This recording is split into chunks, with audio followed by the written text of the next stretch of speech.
Manusia itu bisa melebihi malaikat, tapi juga bisa lebih rendah dari binatang.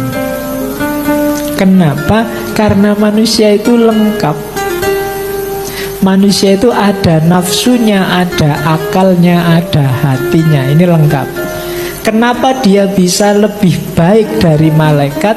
Karena malaikat itu patuh taat tanpa dia diberi nafsu oleh Allah, tanpa diberi syahwat.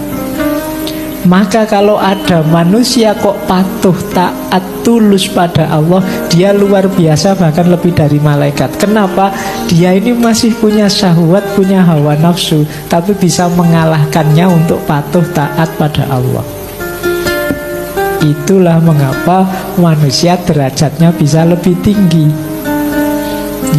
Ya pantas malaikat itu begitu, wong dia tidak diberi nafsu. Tapi kalau ada manusia seperti malaikat patuh 100% pada Allah, ini luar biasa. Karena dia ada nafsunya, dia ada syahwatnya, tapi bisa mengalahkan.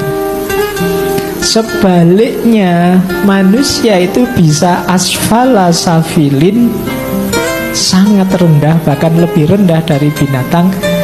Lebih rendah dari binatang itu kan berarti mengikuti hawa nafsunya saja, syahwatnya saja.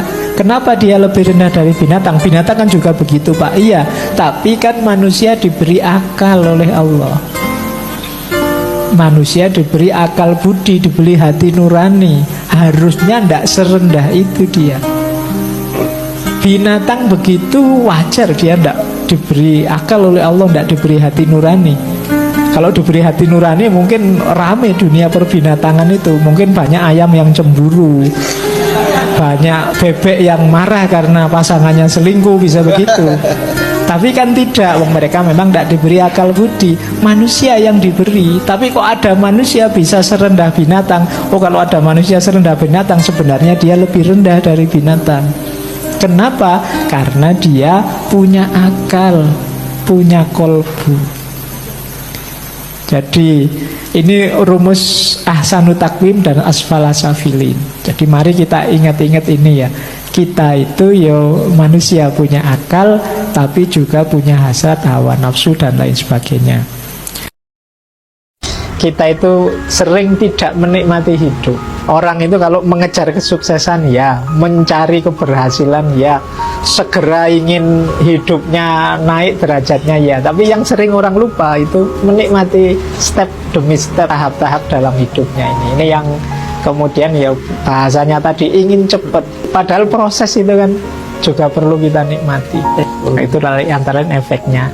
Tapi ya memang generasi hari ini mungkin sejak lahir sudah terkondisikan begitu. Beda zaman saya, mungkin termasuk era Habib ya. Zaman kecil itu kan masih banyak hal yang membuat kita ritmenya tidak secepat hari ini. Saya ngalamin era tidak ada listrik, kemudian ada listrik, ada internet, kemudian ada internet. Mungkin zaman Habib awal-awal dulu kalau nulis ya ngetik biasa. Ya, pakai mesin ketik. Ya, terus komputer itu era zaman dulu MS-DOS sama yang pakai WordStar. Saya masih ingat, saya skripsi saya pakai WordStar. Pentium. Modenya hari ini itu mode yang serba cepat. Maka penting memang kalau bahasanya filsafat itu ada momen-momen kita menarik diri sebentar, termasuk yang muda-muda. Menarik diri dari dilibat oleh sistem yang serba cepat ini. Kalau dalam agama ada momen kita dianjurkan melakukan muhasabah, tafakur, tadabbur tentang ritme hidup kita ini. Itu menurut saya momen-momen yang penting kita manfaatkan. Bukan berarti kita harus lambat, Pak, enggak. Cepet oke, efektif oke, efisien oke, tapi semoga tidak dangkal, semoga tidak banyak hal yang penting-penting terlewatkan, semoga tidak membuat kita tidak menikmati hidup, akhirnya kurang bersyukur.